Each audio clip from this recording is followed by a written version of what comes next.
আমি যদি ক্যাবিনেটে আসি হিরো আলম কেন, কারণ সেও তো ক্রাউডই। দৈনিক লাখো কণ্ঠ। নির্বাচনের প্রধান আকর্ষণ ভোটার, যারা ভোট দেবেন তারা আমাদের আশ্বস্ত করছে যে আমাদের প্যানেলে তারা ভোট দেবেন।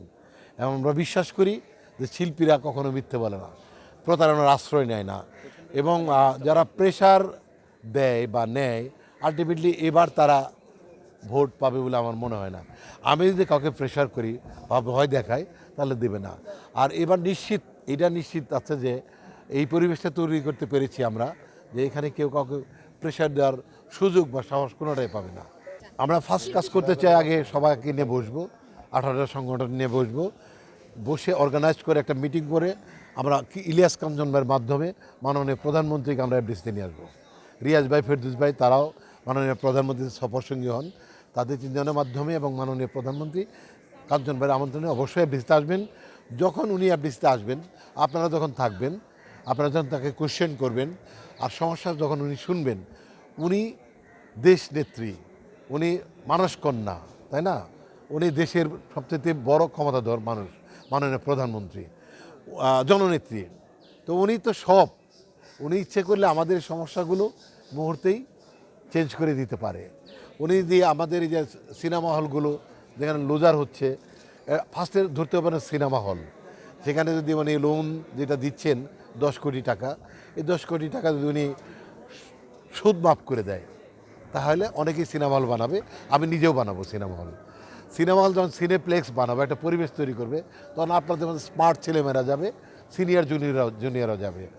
হল যখন ফার্স্ট চালু হলো তখন আসেন কন্টেন্ট কি, তখন মুভি বানানোর প্রশ্ন আসবে, তখন মুভি তৈরি হবে, প্রডিউসাররা মুভি বানাবে। আর মাননীয় প্রধানমন্ত্রী দিয়ে ওইখানেও লগ্নি করেন মুভি বানানোর জন্য। যেমন ইসের সিনেমা দিচ্ছেন, কি সিনেমা বলে এটাকে, অনুদানের সিনেমা দিচ্ছেন। অনুদানের সিনেমা আমরা চাই না, আমরা চাই সুদমুক্ত লোন যদি দেয় আর হল যদি কনফার্ম থাকে তাহলে সিনেমার কন্টেন্ট অবশ্যই চলবে। সারা ওয়ার্ল্ডে চলছে, আমাদের দেশে কেন চলবে না? তারপর শিল্পী সত্তা, আমরা যে শিল্পীরা বঞ্চিত তাদের অধিকার আমরা ফিরিয়ে আনবো সবার আগে। এবারও চাচ্ছি আমরা তাদের নিয়ে ভোটটা দেব, যাদের 184 জন শিল্পীর ভোটাধিকার কেড়ে নেওয়া হয়েছে, পরিচয় কেড়ে নেওয়া হয়েছে। এটা আমরা কখনোই চাই না, আমরা কখনোই এটা মেনে নিই না। আমি 2 বছর আগে আমি বলেছি যে তাদের অধিকার দিতে হবে, ভোটের অধিকার। একটি মানুষ যখন সে চলচ্চিত্র শিল্পী সমিতির মেম্বার হয়, অভিনয় করে, তাকে আবার বাদ দেয় কী করে? এটা বাদ দেওয়ার তো কোনো নিয়ম নেই। এখানে তো ছোট্ট একটা পাসিং শটও লাগে, তাই না? একটা চা নেই, তারও তো একটা আর্টিস্টের দরকার হয়। তাই থাক না, একজনের পরিচয় নিয়ে থাকলে কী এমন সমস্যা? এই যে 200 লোক যদি 600 লোক যদি হয়ে যেত, তারা কিন্তু সবাই এখানে আছে, বাদ পরে পরে তারা আছে, তারা মুভিতে কাজ করছে, তাহলে আইডেন্টিটিটা কেন কেড়ে নেব? এটা অনেকেই কষ্ট পেয়েছে, এর মধ্যে 20 জন অনেকে অ্যাটাক করে, অনেকে স্ট্রোক করে বিভিন্নভাবে মারা গেছে এটি 184 থেকে। তো এটা মনে কষ্ট, অনেকে পরিবারকে বলে নাই যে তার চলচ্চিত্র শিল্পী সমিতির মেম্বারশিপ খেয়ে ফেলেছে কেউ, এটা বলে নাই, এখনো বলতে পারে নাই। কারণ এটা একটা সম্মান যে তোমার বাবা কি চলচ্চিত্র অভিনেতা, তোমার মা কি চলচ্চিত্রে অভিনয় করে। ইনশাআল্লাহ আমরা আশা করছি তারা ভোট দিতে পারবেন। আচ্ছা, এটা বেশ কিছু কাগজপত্র এসছে, তথ্য মন্ত্রণালয়ের সচিবের কাছে আসছে। এটা মাননীয় সচিবালয়ের তথ্য সচিব মহোদয় উনি রিসিভ করেছেন, এফডিসির এমডি রিসিভ করেছেন, এবং আরও যারা কনসার্ন তারা সবাই রিসিভ করেছেন। এখানে আমাদের শিল্পী সমিতিতে ওনারা রিসিভ করেন নাই, কিন্তু আদালতের যে নিয়ম আছে সেভাবে তারা হ্যাং করে গেছে, নোটিশটাকে হ্যাং করে দিয়ে চলে গেছে। এটা কোনো প্রসিডিউর অনুসারেই টোটাল প্রসিড হচ্ছে। আমরা মনে করছি যে 2-1 দিনের মধ্যে আমাদের এই শিল্পী যারা আছে, যারা অশিল্পী হয়ে আছে, তাদের আত্মপরিচয় আসবে, তাদের ভোটাধিকার আসবে, তারা ভোট দিতে পারবে ইনশাল্লাহ। আচ্ছা, এটা আপনাদের বিভিন্ন চ্যানেলে দেখানো হয়েছে যে নোটিশ এনে সেক্রেটারিকে দিচ্ছিল, উনি নিচ্ছিলেন না এতগুলো কাগজ আদালত থেকে। এই কাগজগুলো আমরা শিল্পীরা না নিলেও এটা গভর্নমেন্ট হায়ার অফিসার কাছে চলে গেছে, এবং আদালত হাইকোর্ট, কিন্তু হাইকোর্ট আদালতের বাইরে কিন্তু আমরা কেউ না।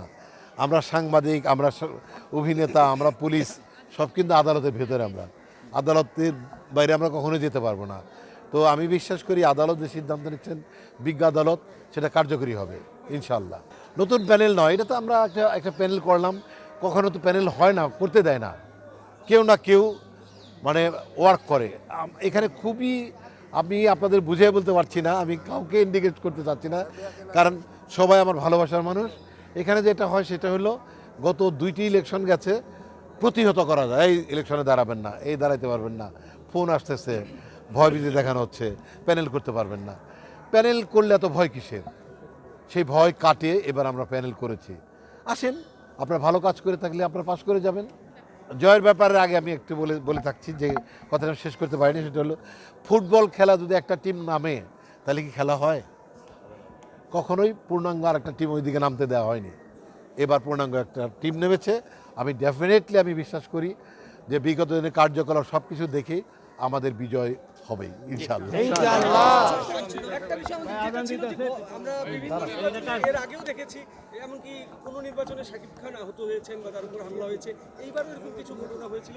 নির্বাচনে কোনো সহিংসতার আশা করছেন কিনা বা আশঙ্কা করছেন কিনা? মোটেই আশঙ্কা করছি না। এটা বিচ্ছিন্নভাবে আমাদের এক চিত্রনায়কেরকে একটু অ্যাসল্ট করা হয়েছে, ওটা আমরা সহ্য করেছি। কারণ যখন তারা বুঝতে পেরেছে যে নির্বাচনে তারা আসতে পারবে না, তখন একটা বিশৃঙ্খলা ঘটানোর চেষ্টা করছে তারা।